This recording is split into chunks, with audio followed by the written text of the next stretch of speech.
સ્વામિનારાયણ ભગવાનની પ્રસ્થાપિત કરેલી ગાદી સ્થાપનાનો ઉત્સવ ઉજવીએ છીએ એટલે ચોક્કસ એવું કહીશું કે આજે સમગ્ર મૂળ સ્વામિનારાયણ સંપ્રદાય માટે આપણા જીવનમાં અને 200 વર્ષના ઇતિહાસમાં દ્વાદશી અને આચાર્ય પદસ્થાપન, એકાદશી અને દીક્ષા અને પદસ્થાપન બંને એક દિવસે આવ્યા છે. એ પણ ભગવાન સ્વામિનારાયણની બહુ મોટી આની પાછળ કૃપા દ્રષ્ટિ હશે.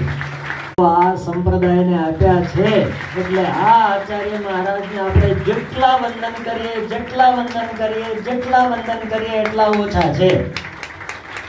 મૂળ વાત એટલી છે, પણ સ્વામિનારાયણે ગાદીએ બેસાડ્યા હતા.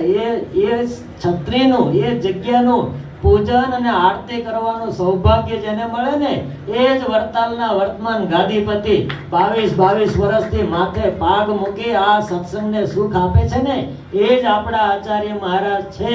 એવું નવદીક્ષિત સંતો, હરિભક્તો સૌએ આપણે મનમાં દૃઢ રાખવું.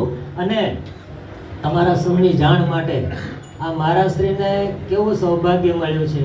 નહીતર એવું હોય ઉત્સવ અહીંયા થાય, અહીંયા એમણે સદગુરુરાજ ગોપાળાનંદ સ્વામીની ઈચ્છાથી કષ્ટભંજન દેવ હનુમાનજી મહારાજના રક્ષા કવચ સાથે આ ગાદી સંભાળી છે.